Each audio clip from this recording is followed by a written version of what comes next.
तो जैसा कि मैंने कल बताया था अंतर्राष्ट्रीय संबंध के बारे में, आज का जो टॉपिक है कि जो अंतर्राष्ट्रीय संबंध का कई सारा पॉइंट्स में आता है कि अंतर्राष्ट्रीय संबंध किन बेसिकों के आधार पर किया जाता है। जो कल बताए थे आपका कॉन्सेप्ट ऑफ इंटरनेशनल रिलेशन, तो उसका बेसिक आधार क्या है। तो पहला आधार जिसमें आता है शक्ति। तो शक्ति का आज हम लोग क्या पढ़ेंगे, उसका कारक। शक्ति का कारक इन द सेंस हुआ कि शक्ति, जो मैंने कहा था कि इंटरनेशनल रिलेशन को क्रिएशन करने का सबसे बड़ा एक मोटिव आता है, पहला एक जो मोटिव है, पहला जो उद्देश्य है वो है शक्ति।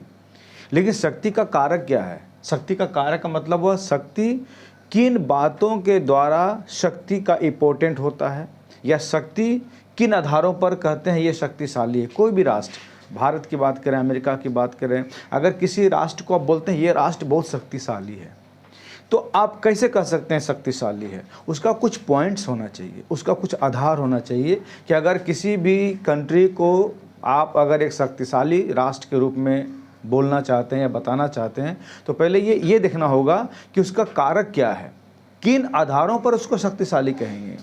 कई सारा पॉइंट्स में आता है कि किन आधार पर हम किसी भी कंट्री को शक्तिशाली कहते हैं। तो किसी भी, तो यहाँ पर कंपोनेंट्स ऑफ पावर में आप देखेंगे, पहला है भूगोल।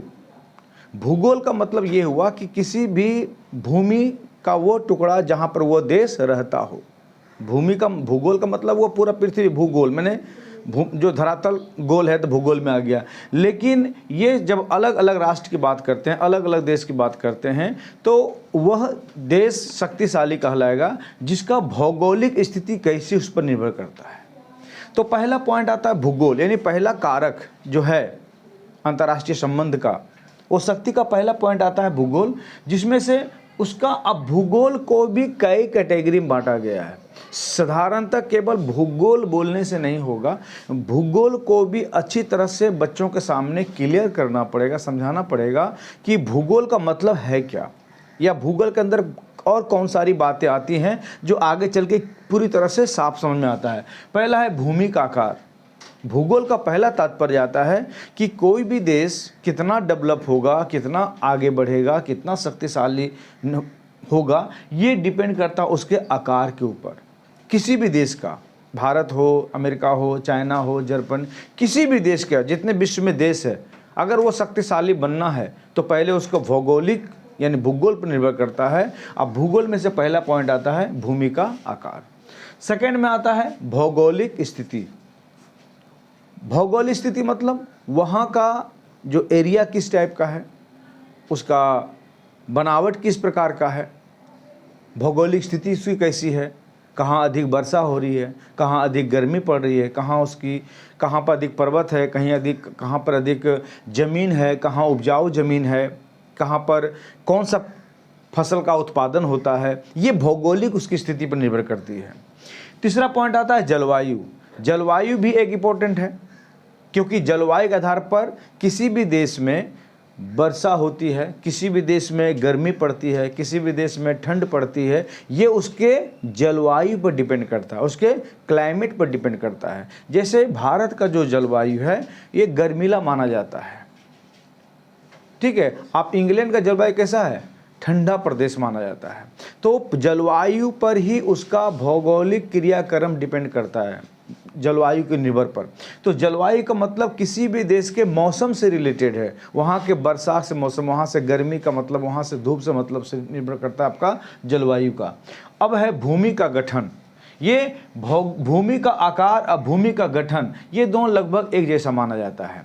भूमि का गठन वही हुआ आपका कि कैसे पहाड़ पर्वत है ना, किस एरिया में, नॉर्थ में कौन सा कंट्री है, साउथ में कौन सा है। जैसे भारत का भूमि का गठन में जाएंगे, अब देखेंगे उत्तर में हिमालय है, ठीक है। तो देखेंगे आपका कि आपका पूरब में बंगाल की खाड़ी है, तो पश्चिम में क्या है, अरबियन सी है, राजस्थान तरफ क्या है, मरुस्थल भूमि है, फिर साउथ में जाएंगे तो इंडियन ओशियन है। तो आप देखेंगे भारत का ये भूमि का क्या है, आकार है। ये भी निर्भर करता है आपको शक्तिशाली बनाने में। क्यों? क्योंकि ये तीन ओर समुद्र से घिरा हुआ है, इसीलिए भारत को किसी भी देश के साथ व्यापार करने में, सामुद्रिक व्यापार करने में कोई कष्ट नहीं होता है। मैं एक पहले ही बोला था कि कोई भी देश अपना व्यापार करने के लिए सबसे पहले उसे सामुद्रिक रास्ता ही इम्पोर्टेंट होता है। आज के समय भी भारत का या विश्व का अधिकतर व्यापार, खास करके भारत का अभी भी जो व्यापार होता है वो कैसे होता है? समुद्रिक मार्गों से होता है, सामुद्रिक मार्गों से होता है।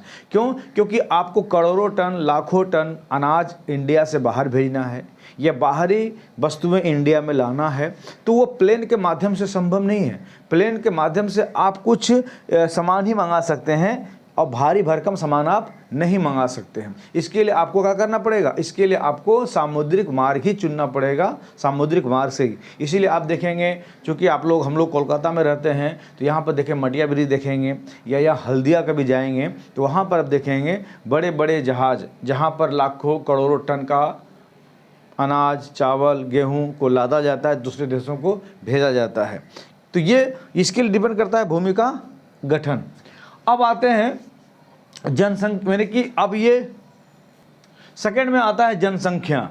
जनसंख्या का मतलब ये हुआ, लोग किसी भी देश में जनसंख्या को लेकर कई लोगों का मानना है कि जनसंख्या अधिक होनी चाहिए, जनसंख्या कम होनी चाहिए। लेकिन जनसंख्या बोझ तब बन जाती है जब उस जनसंख्या का ज़्यादातर लोग कम लोगों पर निर्भर करता है।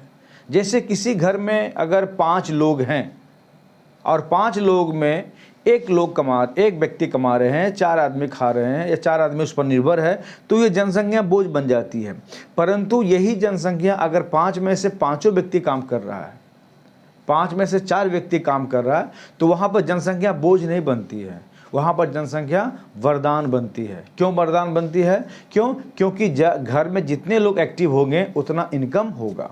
तो किसी भी देश को शक्तिशाली होने के लिए वहाँ की जनसंख्या भी एक महत्वपूर्ण रोल अदा करती है।